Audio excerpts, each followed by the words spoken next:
There's one thing I know about you that's true because it's true about me, and that's this. We all want to be happy, right? That's natural. And we do pretty much all that we can to try and preserve our happiness, to gain happiness. And that's a really natural thing. And yet in our day-to-day relationships, sometimes there are things that get in the way. There's things that annoy us. Someone treats us unfairly, rudely, unjustly, whatever it may be. And there's separation that takes place. There's discord, animosity can grow. And it's a slippery slope to a place where very quickly the people around us, those people that Jesus would call our neighbors, there can be an adversarial lens that we see them through. They're more than just someone that annoys us. They've become someone that we see almost as an opponent. And Jesus calls us to some really interesting and counterintuitive things that actually lead to our happiness and the happiness of those around us. In Proverbs chapter 14, verse 21, it says this: "It is a sin to despise one's neighbor, but blessed is the one who is kind to the needy." The Bible is clear that the key to our happiness is actually found in our response to our neighbors. Our happiness, our blessing is found in the way that we treat those around us, our neighbors, the needy around us. We'll talk more about that in a moment. James says something insightful on this in chapter 2, verse 12. He writes, "Speak and act as those who are going to be judged by the law that gives freedom, because judgment without mercy will be shown to anyone who has not been merciful." Mercy triumphs over judgment. The good news of the gospel is that any Christ follower is no longer under the law, that the death and resurrection of Christ has taken care of our sin, it's fulfilled the law, and we live in complete freedom and in right standing with God because of that. But in our day-to-day lives and actions, our actions matter. And our sin matters, that thing that is short of God's best, that misses his mark for us in relationships and in living, that sin gets in the way, and it brings deterioration, it brings separation, it leads to death.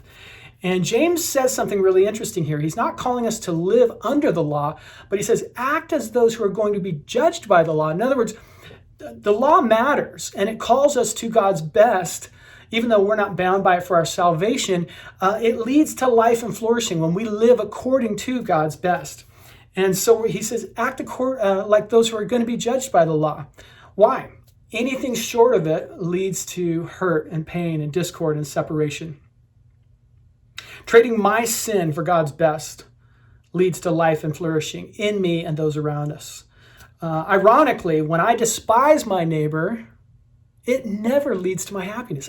No matter how much I think through all the reasons why I'm justified feeling a certain way towards someone and the reasons they're wrong or whatever I may be thinking, it doesn't matter how much I go through that exercise. It still leads to discord inside of me, let alone in that relationship. It never leads to happiness. So where do we find that? Well, Proverbs says, blessed, happy are they, blessed are those who are kind to the needy. Well, who are the needy? I think we do need to broaden our thought about what the needy means, because in this case, it's more than just those who need food or water or shelter. It is anyone who's in need of something you have.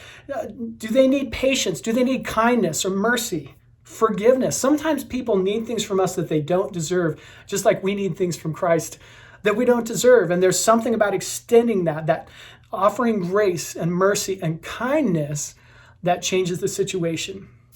So my challenge to us this week, anytime we find ourselves in a situation, maybe that person cuts you off in the roundabout, someone at work's annoying, or maybe they're being overly cutthroat, or whatever it may be in life, big things or little things, when you feel that tinge inside of just annoyance, despising someone, as Proverbs says, that's like a dashboard on or a light on the dashboard of our lives. That when it goes off, notice that and slow down and ask the Lord to help you see the situation with fresh eyes, fresh compassion, fresh perspective, to be able to extend what's needed to that other person, whether they deserve it or not, whether you feel like it or not, because that is the source of your happiness in mind, when we can do that.